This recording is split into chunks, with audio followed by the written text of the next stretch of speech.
রাজধানীর কারওয়ান বাজার রেল লাইনের দুপাশে অসংখ্য ছিন্নমূল মানুষের বসবাস, যাদের উপার্জন অনেক সীমিত।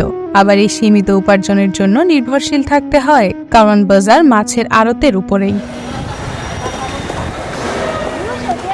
মাছ কেটে কিংবা মাছের নাড়িভুড়ি থেকে তেল বের করে সেগুলো বিক্রি করেই সংসার চালান রেল লাইনের দুপাশের বস্তিতে বসবাস করা এসব মানুষ। রেল লাইনের পাশে বসবাস করা যেমন বিপজ্জনক, তেমনি প্রতিনিয়ত সংগ্রাম করে বেঁচে থাকা এদের কাছে আরও দুর্বিষহ।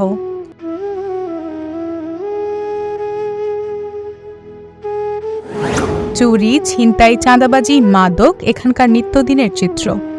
এসবের মাঝেও কিছু মানুষ উপার্জনের আশায় কাক ডাকা ভরে বটি নিয়ে বসে থাকেন মাছ কাটার জন্য। প্রতি কেজি মাছ কেটে পান 10 টাকা। এভাবে 15-16 ঘন্টা মাছ কেটে আয় করেন মাত্র 400 থেকে 500 টাকা। মা আছে, বাবা আছে, বউ বাচ্চা আছে, এখান দিয়ে কষ্ট মষ্ট চলে আর কি। নিত্য প্রয়োজনীয় দ্রব্যমূল্যের আকাশচুম্বী দামের কাছে এই আয় অতি অল্প। এই আয় থেকে আবার 100 টাকা জায়গার ভাড়া দিতে হয় স্থানীয় প্রভাবশালীদের। আব্দুল করিম জানান, স্থানীয় প্রভাবশালীরা ক্ষমতাসীন রাজনৈতিক দলের সাথে সম্পৃক্ত, যার ফলে 100 টাকা না দিলে আবার জায়গা পাবেন না তিনি। তবে প্রশ্ন থেকে যায়, রেল লাইনের পাশে জায়গা যদি সম্পূর্ণ রাষ্ট্রের হয়, তাহলে ভাড়া তুলে কোন প্রভাবশালীরা? এদের পরিচয় বা কি?